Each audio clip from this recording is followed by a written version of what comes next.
SSC GD, बहुत सारे बच्चों को डॉक्यूमेंट्स में प्रॉब्लम आ रही है। देखो यार, अगर 10th की, जब भी 10th का मार्कशीट लोगे, 10th का एक डिप्लोमा भी होता है साथ में, वो भी ले लेना, ठीक है। वो भी मांगते हैं वहाँ पे 10th का डिप्लोमा।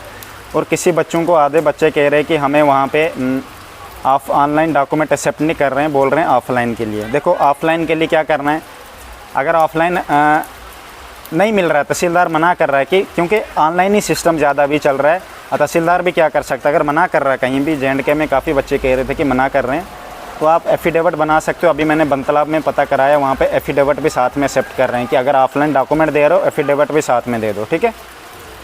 तो आप बनवा सकते हो, पहले पता करो अच्छे से। मैंने पता कर दिया है, आपका कोई फ्रेंड होगा बनतलाब में, पता कर सकते हो। वैसे मैंने पूरा पता कर दिया। एफिडेविट अगर कोई तहसीलदार नहीं दे रहा, अगर किसी को ऑफलाइन डॉक्यूमेंट मिल रहे हैं तो अच्छी बात है, ठीक है, उसके लिए कोई दिक्कत वाली बात नहीं। ऑनलाइन में एक्चुअली रीज़न ये है कि बहुत सारे बच्चे फेक डॉक्यूमेंट ला रहे हैं, और आजकल ऑनलाइन फेक डॉक्यूमेंट बनाना बहुत ही ईजी है। अब तहसीलदार की स्टैंप रहेगी, साइन रहेगा, वो उसी बच्चे को देगा जो स्टेट का रहने वाला होगा या उस कैटेगरी में फॉल कर रहा होगा। अगर आपने बनवाना है तो मेहरबानी कर अपने आधार कार्ड और अपनी डोमिसाइल की फ़ोटो स्टेट साथ में लगाना, वहाँ पे इजीली बन जाएगा। अब तहसीलदार के पास ज़रूरी नहीं जाना, आपके पास 3 बंदे हैं, तहसीलदार के पास जाओ या DC के पास जाओ या डिस्ट्रिक्ट मजिस्ट्रेट के पास जाओ। अपनी हाइट रिलैक्सेशन का भी फॉर्म फिल कर लेना, जिसको हाइट रिलैक्सेशन चाहिए। एनेक्चर फॉर्म, उस पर नाम लिखना, फॉर्म नंबर 9 है नोटिफिकेशन में। उससे ये होगा ना, आपको प्रॉब्लम नहीं आएगी। देखो उधर नाम भी एक्सेप्ट करे, क्या पता डोमिसाइल पे दे दें, पर आप टेंशन मत लेना, आप ले लेना, बहुत ज़रूरी है, उसमें आप फिट रहोगे। ऐसे भी कर देते हैं यार, पर कुछ बच्चे कह रहे हैं नहीं कर रहे हैं, एनेक्चर फॉर्म एक्सेप्ट ले रहे हैं। ST कास्ट के हो या ऐसी स्टेट में फाइल कर रहे हो जहाँ पे SSC GD ने ऑलरेडी रिलैक्सेशन दिया, आप पूरा ये भर के जाओ। 3 बंदों से साइन करवा सकते हो, तहसीलदार से, DC से, मजिस्ट्रेट से, इन तीनों में से किसी से भी। ज़रूरी नहीं तहसीलदार के पास जाना, आप DC ऑफिस भी जा सकते हो, वहाँ पे स्टैंप और साइन आपको विदिन 30 मिनट्स में मिल जाएगा। इसका कोई बड़ा काम नहीं है, रिस्क मत लेना। मैं तभी कह रहा हूँ कोई ऐसी प्रॉब्लम में ना आ जाए।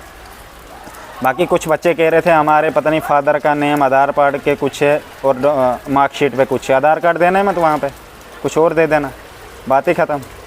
और फादर के नाम का नहीं चलता इधर। अगर गलत भी स्पेलिंग या कुछ आपके स्टेट कोड गलत है या डिस्ट्रिक्ट कोड गलत डाला हुआ, कोई दिक्कत वाली बात नहीं है इसमें, उसका नहीं होता। आपका 3 चीज़ें ठीक होनी चाहिए, आपका नाम, आपकी डेट ऑफ बर्थ और आपकी क्वालिफ़िकेशन। इन 3 चीज़ बेस पे SSC GD ही नौकरी तुम्हें देता है। वो एलिजिबिलिटी होती 3 चीज़ों की। नाम ठीक होना चाहिए तुम्हारा हर जगह, तुम्हारे डेट ऑफ बर्थ ठीक होनी चाहिए हर जगह, और तुम्हारी क्वालिफ़िकेशन। चौथी बात, हाईएस्ट क्वालिफ़िकेशन आपने कुछ भी डाली हो, डजेंट मैटर, आपके पास 10th ही होनी चाहिए। अगर 12th भी देते हो कोई दिक्कत नहीं, ग्रेजुएशन भी देते हो कोई दिक्कत नहीं। ज़रूरी नहीं आपने जो हाईएस्ट क्वालिफ़िकेशन फॉर्म पे डाली वो देना, क्योंकि ये मैंने बात की वहाँ पे ऑफिसर, सीनियर ऑफिसर से बात की, वो कहते नहीं ज़रूरी नहीं। अगर आप देते हो इससे कोई इशू नहीं है, कोई फ़ायदा भी नहीं है ना कोई नुकसान है, ठीक है। बट 10th ज़रूरी है, 10th के ओरिजिनल डॉक्यूमेंट शो अप करने वहाँ पे, और आपने फ़ोटो स्टेट भी देना, ठीक है। तो ये है। और जिस बच्चे को कैटेगरी ये कुछ क्रूशियल डेट का चक्कर पड़ रहा है, देखो क्रूशियल डेट में आप यार उसका वो अगर पुरानी है तो पुरानी भी साथ ले जाना, अगर न्यू है दोनों ले जाना। किसी सेंटर में न्यू वाली, देखो आपने सिर्फ एक्सेप्ट करवानी है यहाँ पे। एक्सेप्ट एक बार कर लेंगे ना, SSC GD का छोड़ो, वो आपको एक्सेप्ट कर लेंगे। यहाँ सेंटर से एक्सेप्ट करवा लो किसी भी तरीके से, एक्सक्यूज़ कर लो या कुछ ऐसा कि वहाँ पे ऐसी प्रॉब्लम होगी थी उस टाइम, तो एक बार एक्सेप्ट कर लेंगे यहाँ सेंटर में, बस आप समझ लो आप ऐड हो गए, इन हो गए आप बिल्डिंग में, नौकरी पक्की है। फिर आपको कोई नहीं बाद में डॉक्यूमेंट में प्रॉब्लम आएगी। अब कुछ बच्चे दूसरी स्टेट के दूसरे स्टेट में जाते हैं, उनके डॉक्यूमेंट्स को विदेल्ड रिजल्ट आता है, सस्पेक्ट लिस्ट में डालते हैं, उनका रिज़ल्ट थोड़ा लेट आता है बाद में, क्योंकि पुलिस वेरिफिकेशन होती है।